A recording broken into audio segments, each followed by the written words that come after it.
4 سال بعد پیٹرول اور ڈیزل کی قیمتوں میں بڑا اضافہ۔ عالمی خام تیل کی قیمتوں میں اضافے کا اثر، فی لیٹر 3 روپے سے زائد مہنگائی۔ انتخابات کے بعد ایندھن کی قیمتوں میں اچانک اضافہ، عوام پریشان۔ حیدرآباد میں پیٹرول 110 روپے فی لیٹر سے تجاوز۔ 4 سال کے طویل وقفے کے بعد ملک میں پیٹرول اور ڈیزل کی قیمتوں میں ایک بار پھر نمایاں اضافہ۔ تازہ اضافے کے تحت فی لیٹر پیٹرول اور ڈیزل کی قیمت میں تقریباً 3 روپے 14 پیسے کا اضافہ۔ ذرائع کے مطابق عالمی منڈی میں خام تیل کی قیمتوں میں اچانک اضافے کے باعث یہ فیصلہ کیا گیا، جس کا براہ راست اثر مقامی صارفین پر پڑا۔ یہ اضافہ ایسے وقت میں سامنے آیا جب حال ہی میں تمل ناڈو، کیرالہ، آسام اور ویسٹ بنگال میں اسمبلی انتخابات مکمل ہوئے، جس کے بعد عوام میں اس فیصلے پر مختلف ردعمل دیکھنے کو مل رہا۔ ادھر حیدرآباد میں پیٹرول کی قیمت 110 روپے فی لیٹر سے بھی تجاوز کر چکی ہے، جس کے بعد شہریوں کو مشکلات درپیش ہیں اور ان کی مشکلات میں مزید اضافہ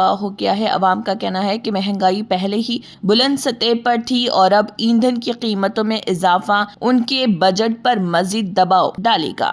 اگر آپ نے ہمارے چینل کو ابھی تک سبسکرائب نہیں کیا ہے تو یہاں پر ریڈ کلر کا سبسکرائب بٹن دکھ رہا ہے، اسے کلک کریں اور ہمارے چینل کو سبسکرائب کیجیے اور ساتھ ہی ساتھ بیل آئیکن کو بھی کلک کیجیے، جس سے آپ کو تازہ اپڈیٹ ملتی رہے۔